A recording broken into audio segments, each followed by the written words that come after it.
The morning I found out, I was standing in my own kitchen, holding a coffee mug I had bought with my own money, in a house I had helped pay for, reading a message that was never meant for my eyes.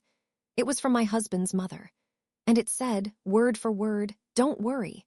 She's too stupid to figure it out. Just keep her calm until the paperwork is done." I read it 3 times. I set my coffee down very carefully. And then I sat at that kitchen table for 45 minutes without moving, because I suddenly understood that the last 11 years of my life had not been what I thought they were. The loneliness I had excused, the decisions I had been cut out of, the money I could never quite account for, the way his family smiled at me at every dinner like I was a guest who had overstayed her welcome. It all snapped into focus in one horrible moment. They had not been careless. They had been patient, and I had given them every reason to believe I would never fight back. What they did not know was that I had already started collecting the receipts, every single one. Before this story goes any further, I want to ask you something real. If the people you loved most, the ones you cooked for and defended and built your life around, were quietly working to erase you from everything you helped create, how long do you think it would take you to notice? And if you did notice, would you confront them immediately, or would you go silent and gather your proof first? Think about that as you listen, because the choice Melanie made in that moment changed everything. My name is Melanie. I was 31 years old when I married Daniel. I was 42 when I finally understood who I had actually married. I want to be honest with you from the beginning. I was not a naive woman. I had a job I was good at. I had friends who told me the truth. I had a mother who raised me to read people carefully. But love does something to your eyes. It doesn't make you blind all at once. It does it slowly, one small excuse at a time, until the version of your life you're defending doesn't even resemble what's actually happening. Daniel was charming in the way that certain men are charming, not loud about it, not the kind of charming that makes people uncomfortable. He was steady, thoughtful in small ways. He remembered which flowers I liked. He called when he said he would. When I met his family for the first time, they were warm to me in a way that felt rehearsed, but I told myself I was being paranoid. His mother, Patris, hugged me like she had been waiting for me. His sister, Corinne, laughed at all my jokes. His father, Gerald, shook my hand and said, "You're exactly what this family needed." I remember thinking that was an odd thing to say. Not "you're wonderful" or "we're so happy Daniel found someone," but "you're exactly what this family needed." Like I was a solution to a problem I didn't know existed. That sentence lived in the back of my head for 11 years. I should have listened to it sooner. Daniel and I dated for 2 years before we got married. During those 2 years, I worked as a project manager at a mid-size construction firm. I was good at it. I was organized, detail-oriented, and I had a calm way of managing people that my boss always said was rare. Daniel worked in his family's real estate business. It was a business his grandfather had started, his father had grown, and that Daniel, as the only son, was expected to take over one day. From the beginning, Daniel talked about the business the way people talk about a relative they love but resent. He respected it. He also felt buried by it. He said his father made every decision, his mother controlled the money, and he was essentially a very well-paid employee in a company that carried his last name. He talked about wanting to break away, to build something that was actually his. I believed him, and because I believed him, I began quietly aligning my life to help him get there. That is where the story really starts, not with the betrayal, but with the help. We got married in the spring. The wedding was beautiful. Patris planned most of it, which I thought was sweet at the time. I was working long hours and I was grateful for the help. Looking back, I understand now that Patris planning my wedding was not generosity. It was a claim. She was establishing early that this family operated a certain way, and that way meant she made decisions and I was grateful for them.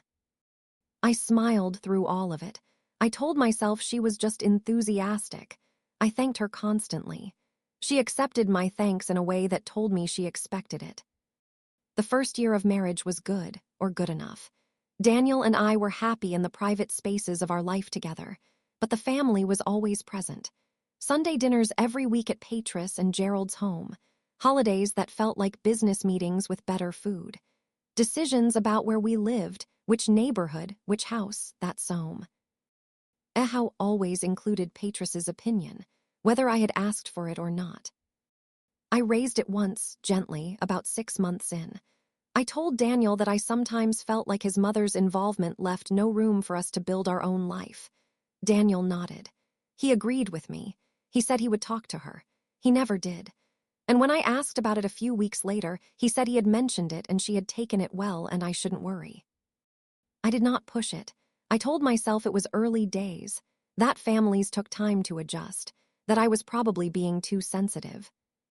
I heard that word a lot in those years. Sensitive. By year 3, Daniel started talking seriously about starting his own development company, a smaller firm, residential projects. He had a vision and it was a good one. He was smart about real estate. He had learned from his father even if he resented the lessons. And he came to me with the plan, the full plan, spreadsheets and projections and a timeline, and he asked me what I thought. I thought it was brilliant, and I told him so. What I also told him was that I would help. I had savings. I had skills. I knew project management, contractor relationships, permit processes, budget oversight. I said if he was going to do this, I could be his backbone while he was the face. He could close the deals and I would make sure everything behind the scenes actually ran.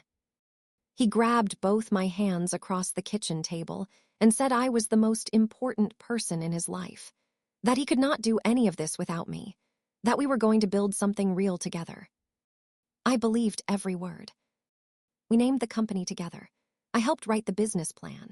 I sourced our first contractor relationships through my network at my old firm. I built the operational systems from scratch. I managed the budget for the first 2 projects myself while working my full-time job in the mornings and handling company matters in the evenings. Daniel handled sales, client relationships, and his family, who were not happy about him going independent and required constant managing. The company started small, but it started clean.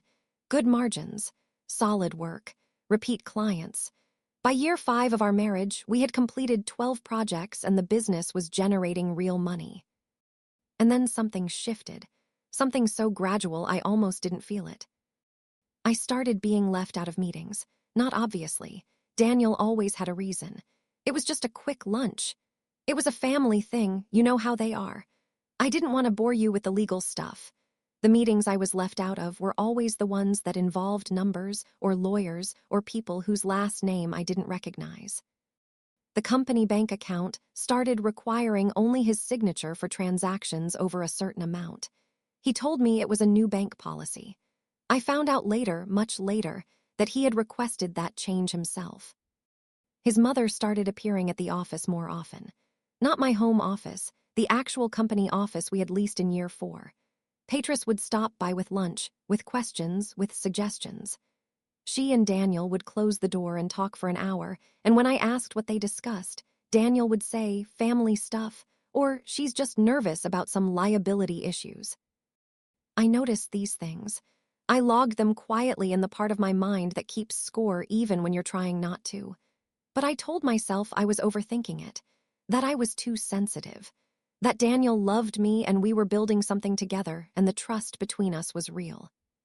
Then came the December of year 7, and everything I had been logging started to make sense in a way I really wished it didn't. I was looking for a file on the shared laptop we both used for business documents. It was a contract from a supplier I needed to reference. I typed the supplier's name into the search bar, and a folder came up I had never seen before. It was labeled with a string of numbers that looked like a date from 2 years earlier. I opened it because I assumed it was a misfiled project document. It was not a project document. It was a series of emails between Daniel, Patris, and a lawyer I did not recognize. The emails were about the company. Specifically, they were about the company's structure. And in those emails, there were discussions about how to position ownership in a way that would, in the lawyer's exact words, limit exposure for non-family stakeholders. Non-family stakeholders. I was Melanie. I was Daniel's wife. And I was being called a non-family stakeholder in my own company in an email chain that I was never meant to see. I closed the laptop. I went into the bathroom. I sat on the edge of the tub for a long time. I was not crying. I was thinking. because the part of my brain that had been collecting small moments for 7 years was suddenly running very fast and very clearly. I went back to the laptop. I read every email in that folder. Then, I searched for every similar folder. I found 3 more. Across all 4 folders, I pieced together a picture that made me feel like the floor had dropped out beneath me. Over the previous 2 years, Daniel and Patris had been working with that lawyer to restructure the company's ownership in a way that minimized my stake. My name was on the original formation documents as a co-founder. The company had been built with my savings, my network, and years of my unpaid labor. But the restructuring, which had apparently already begun, was designed to reclassify my role as a silent operational contributor rather than an equity owner. They had not removed me yet, but they were building the framework to do it, and based on the timeline in the emails, they were close. I closed the laptop again. I went back to the kitchen. I made dinner. Daniel came home at 6:30. I asked him how his day was. He said good and kissed my cheek and sat down to eat. I watched him across the table, and I made a decision that would shape the next 2 years of my life. I was not going to say a word, not yet. I was going to find out exactly how deep this went, and then I was going to act with everything I had. What I did the next morning changed the entire direction of what was coming. I called my cousin, Renata. Renata is an attorney, not a family lawyer.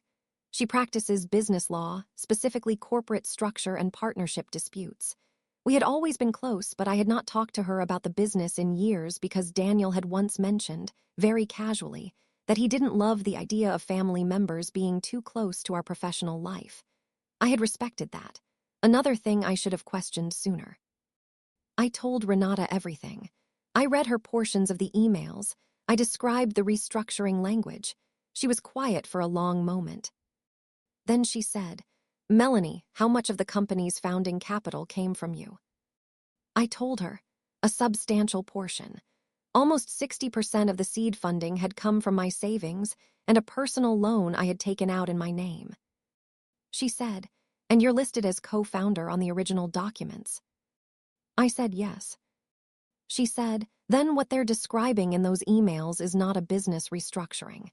That is an attempt to strip you of equity in an asset you materially contributed to. If they complete this without your consent or a properly structured buyout, it's fraud." I wrote that word down on a piece of paper. Fraud. I folded the paper and put it in my wallet. I looked at it every day for the next several months to remind myself that what I had seen was real and that I was not too sensitive. Renata told me to do 3 things immediately. First, make copies of every document I could access. Second, stop signing anything I had not had independently reviewed. Third, do not let Daniel know I was aware, because tipping him off would accelerate the very move I was trying to prevent. I followed every instruction. Over the next 3 weeks, I carefully and quietly copied every business document I could access. Bank statements, formation documents, project contracts, supplier agreements. I organized everything chronologically and sent it all to Renata in a secure file transfer. I did all of this at times when Daniel was away, moving through our shared spaces with the calm of someone who had decided that emotion had no useful role in this particular fight. I also began documenting my own contributions in a new way. Every decision I had made for the company, every relationship I had brought in, every dollar I could trace back to my personal accounts. I built a timeline that started at year 1 and showed, in concrete and specific terms, exactly what I had built. I saved it in a place Daniel could not access. Meanwhile, I behaved at home exactly as I always had. I made dinner. I asked about his day. I sat across from him at Sunday dinners at Patris's table and smiled at the right moments. I helped clear the dishes. I complimented Patris on her cooking. She smiled back at me like I was still the well-managed woman she had always counted on me being. She had no idea what I was building. Renata called me in late January with the results of her review. Her voice was careful and direct. She said the documents confirmed what we had suspected. The restructuring was actively in progress. A new corporate entity had been filed 2 months earlier, and shares of the new entity had been distributed between Daniel and a family trust controlled by Patrice and Gerald. My name was not on the new entity. However, and this was the part that Renata said gave us everything we needed, the original company had not been formally dissolved. My co-founder's stake still existed in the original structure. And because the business assets, the client contracts, the equipment, the licensed trade name, had been moved to the new entity without my consent, there was a very strong argument for Frau. Dulant transfer. Renata also found something I had not known to look for. When I had taken out the personal loan 7 years ago to fund the company's launch, Daniel had signed as a co-borrower.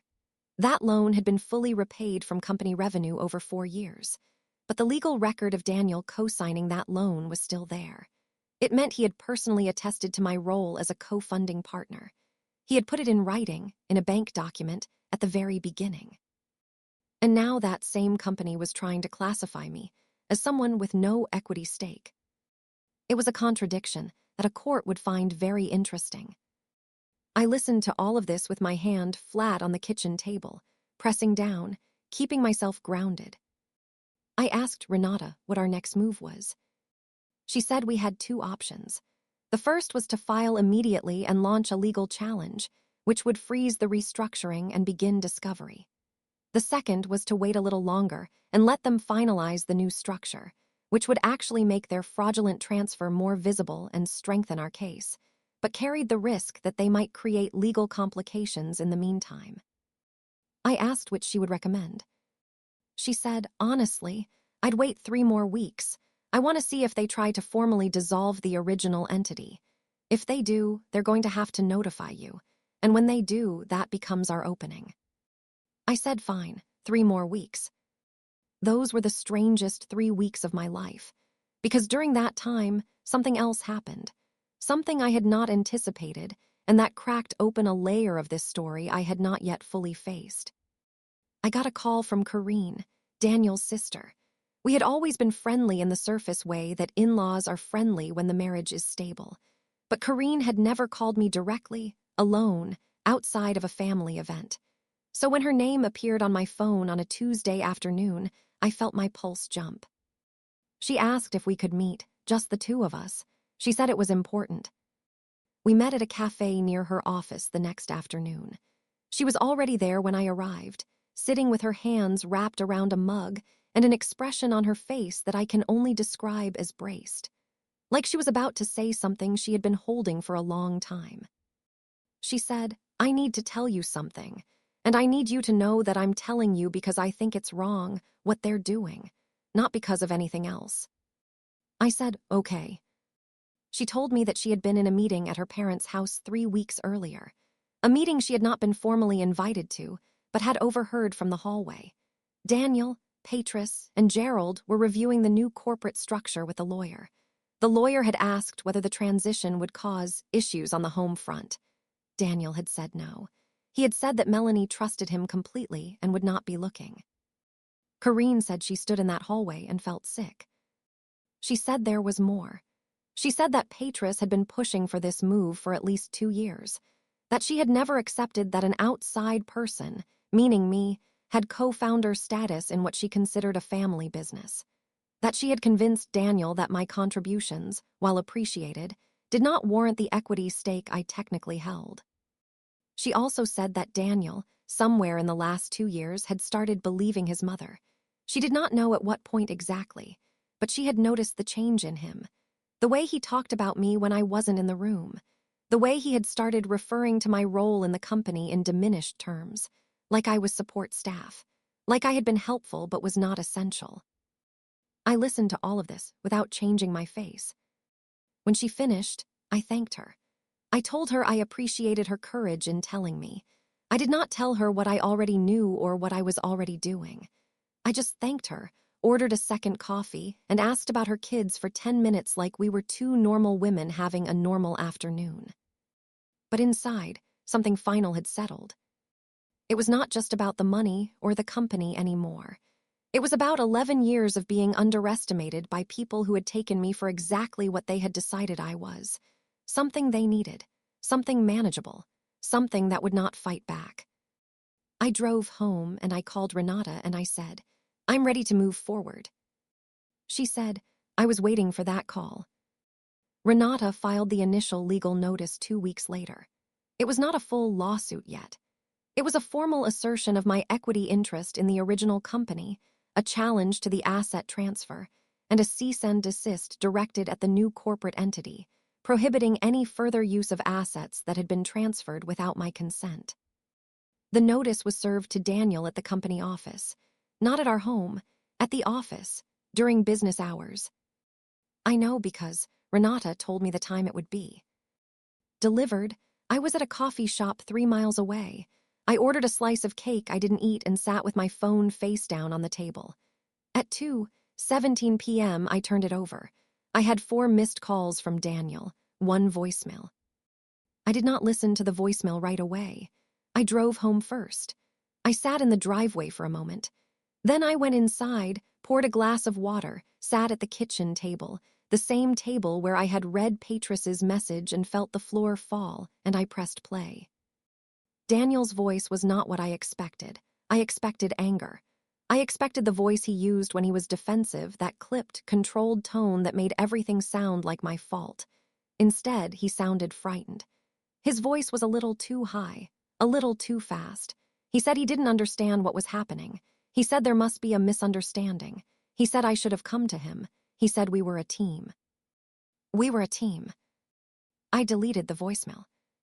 When Daniel came home that evening, I was calm. I had decided I would not give him the version of me he was used to managing. I would not cry. I would not raise my voice. I would not give him anything he could use to reframe this as me being emotional, me overreacting, me being too sensitive. He walked in and said my name the way you say someone's name when you're about to say something important and you want their full attention. I told him to sit down. He sat. I told him I had been aware of the restructuring since December. I told him I had copies of the emails. I told him my attorney had been reviewing the situation for weeks. I told him the legal notice he had received today was the beginning of a process that I was fully prepared to see through. He started to speak. I held up one hand and I said, "I'm not asking you to explain. I'm telling you what I know and what is coming." He was quiet for a long time. Then he said, "Melanie, this was never meant to hurt you." I looked at him across the table, the same chairs, the same kitchen where we had built our plans, and I said, "Then who was it meant to help?" He had no answer. The next morning, he called his mother. I heard him from the other room. His voice was quiet and fast, and I could hear Patriss's responses as a thin, sharp sound through the phone, like she was already in damage control mode. When he came out, he told me that his parents wanted to sit down with us and talk through things as a family. I told him any conversation between me and his family now needed to go through my attorney. The look on his face in that moment is something I will carry with me for a long time, not because I wanted him to suffer, but because it was the first time in 11 years that I saw him understand that I was not someone who would keep adjusting to make everyone else comfortable. I had simply stopped doing that. And the removal of that one thing, my willingness to absorb whatever came at me, had completely rearranged the power in the room. In the weeks that followed, things moved quickly on the legal side and much more slowly on the emotional side. Renata filed the full complaint in the 3rd week of February. It named Daniel, Patrice, Gerald, and the new corporate entity. It alleged fraudulent transfer of company assets, breach of the original partnership agreement, and unjust enrichment.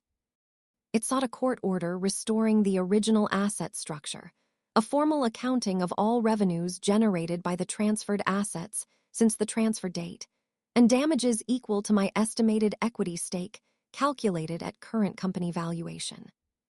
The company had grown significantly. A current valuation would put it well above what it had been in year 1. My stake, even at the minority percentage I had originally accepted in the formation documents, was significant. Patrice hired her own lawyer within 3 days. Gerald called Daniel repeatedly. I know this because our home landline, which we still had for some reason, rang several times a day with their number. I did not answer it. Daniel and I were still living in the same house, which was its own particular form of strange. He had moved to the guest room without being asked. We were mostly quiet around each other, careful, like people who had agreed without speaking to stop pretending. One evening in early March, about 3 weeks after the complaint was filed, I was going through the mail on the kitchen counter when I found an envelope I did not recognize. It was addressed to Daniel, but it had been opened and left on the counter in a way that made me think he had left it there deliberately. Or perhaps he had left it carelessly. Either way, it was there. I looked at it for a moment, then I picked it up.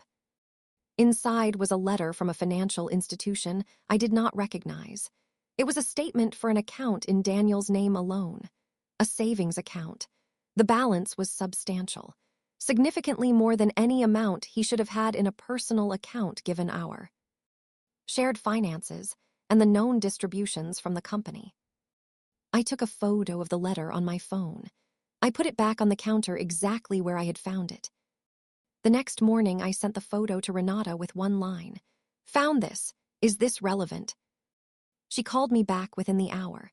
She said it was very relevant.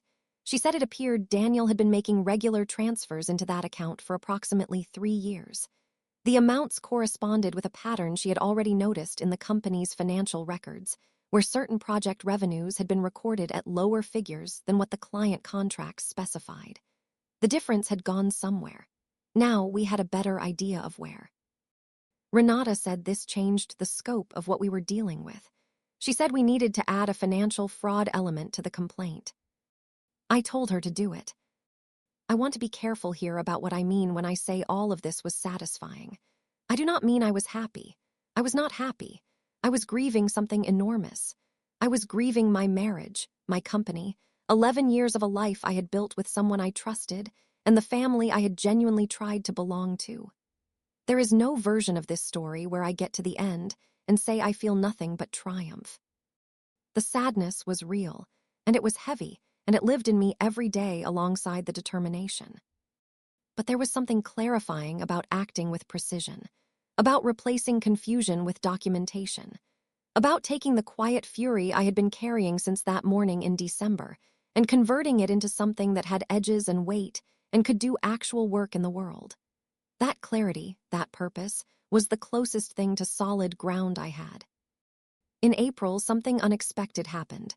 Gerald called my attorney directly. He asked for a meeting, without Petrus, without Daniel, just him and Renata and me if I was willing.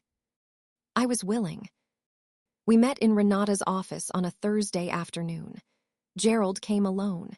He looked older than he had at the last family dinner, which had been months ago at this point. He sat down, placed his hands flat on the conference table, and said he wanted to tell me something before the legal process went any further. He said he had not been involved in the restructuring plan. He said he had known about it in general terms, but had not understood the specifics, and had made the mistake of trusting that Daniel and Petrus knew what they were doing legally. He said, when he finally understood what had actually been done, he had been disturbed by it. He also said something that I did not expect. He said that he had always known what Petrus thought of me. He said that from very early in our marriage, Petrus had viewed me as someone who had inserted herself into a family legacy, and that no matter what I contributed, Petrus had always intended for the business to remain fully within bloodlines. He said he had disagreed with her privately, but had not spoken up loudly enough. He said he was sorry for that. I looked at this man, who had shaken my hand on the day I met him, and said I was exactly what the family needed, and I understood that he had meant something genuinely kind by it back then. That somewhere in the years that followed, he had watched his wife and son build a trap and had done not quite enough to stop them. I thanked him for coming. I told him I appreciated his honesty. I told him it did not change the legal process, because the process was not about my feelings toward any individual. It was about facts and records and what was rightfully mine. He nodded. He said he understood. He said he hoped we could resolve it without destroying everything.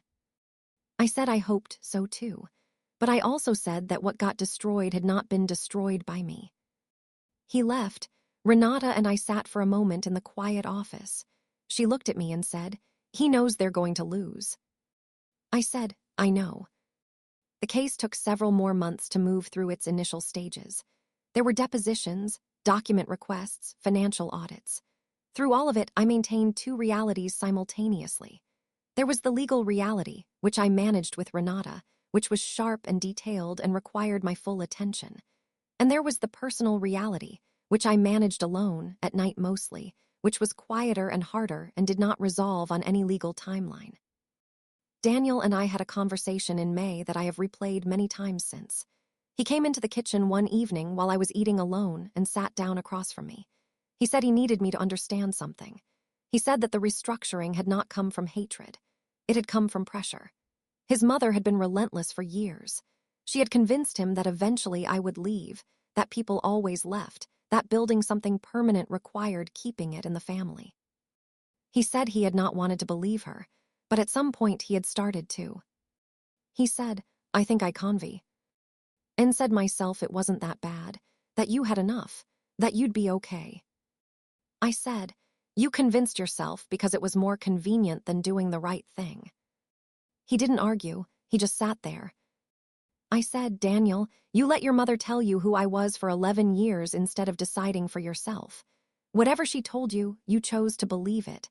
That's not pressure. That's a choice." He looked like he wanted to say something else.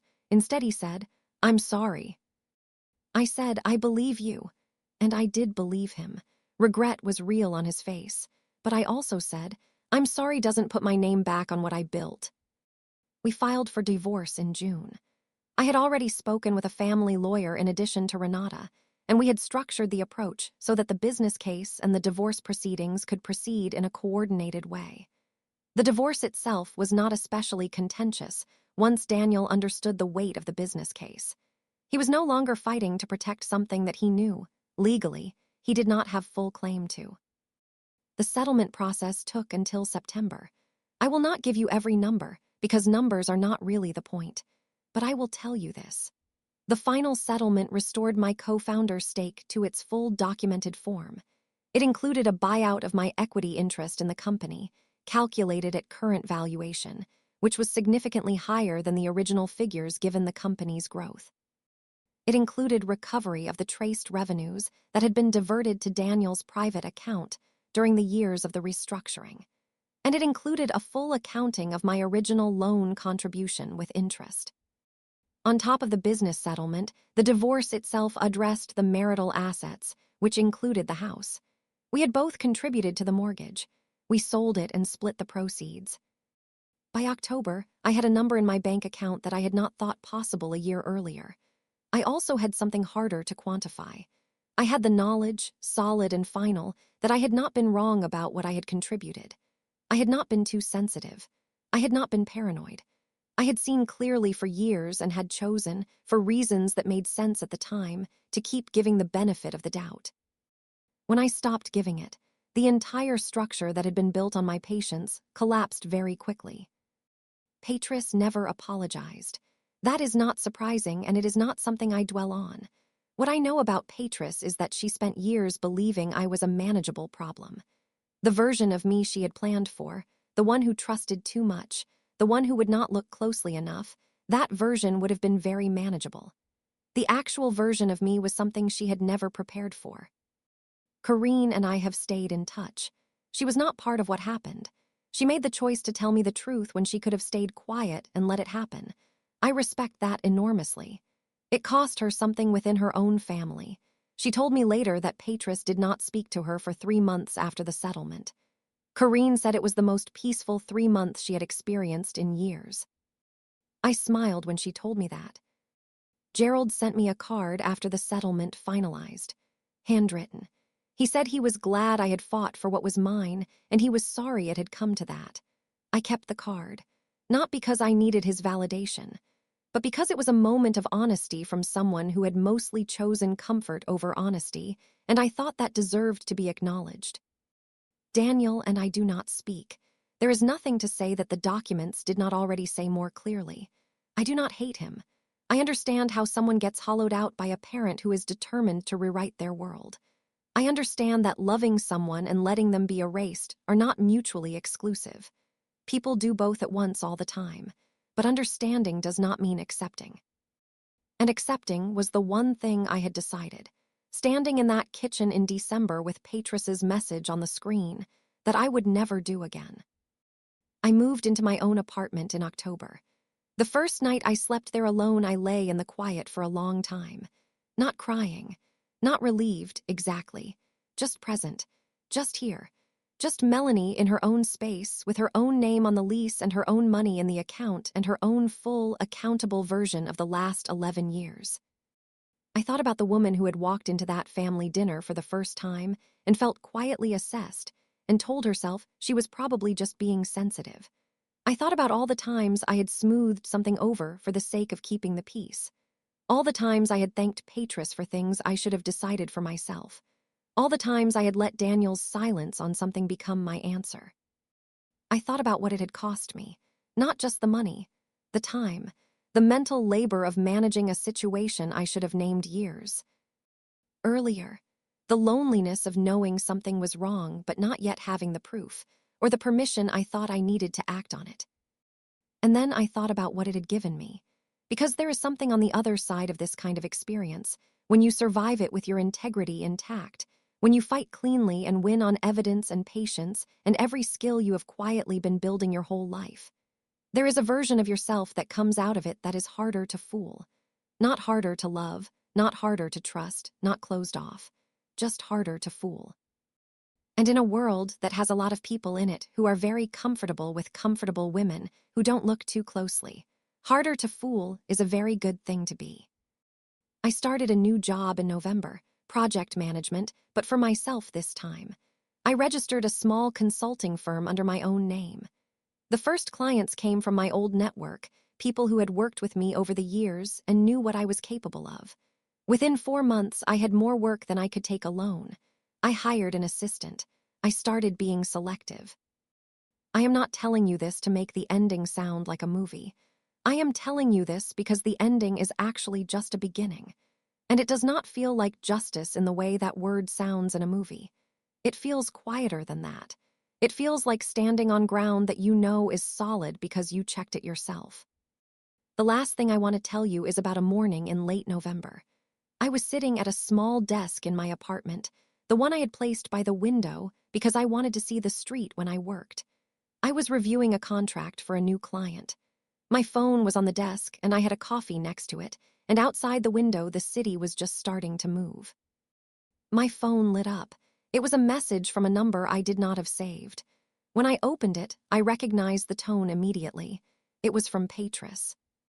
The message said that she hoped I was well, that she thought it might be worth having a conversation at some point, that she felt the situation had gotten bigger than any of them intended, that she thought perhaps there were things we could both have done differently. I read it twice. Then I set my phone face down on the desk and went back to the contract I was reviewing. I did not respond, not because I was angry, but because there was simply nothing to say. The conversation she wanted to have, the one where we both accept some responsibility and agree it was complicated and find a way to nod at each other at holidays, that conversation required a version of me that no longer existed. The version of me that existed now was one who had built something real, defended it with evidence and patience and legal precision, and then rebuilt her own life from the ground up. That version of me did not owe anyone a comfortable conversation. I finished my contract review. I sent it to my client. I poured a second cup of coffee. I opened the window because the air outside felt clean. And I sat there in the quiet morning in my apartment in my life and felt something that I had not felt in a very long time. I felt like exactly who I was, and I felt like that was enough. If this story hit you somewhere real, I want to hear from you in the comments. Not just this was good. Tell me what moment got you. Tell me when you knew Melanie was going to win. Tell me if you have ever been in a room with people who were quietly deciding what you were worth. Because I believe the most dangerous thing you can do to someone like Melanie is make them feel like they are overreacting for too long. Because eventually they stop reacting and start documenting. And that is when everything changes. If you've been there, you know. Leave your story below. I read every single one.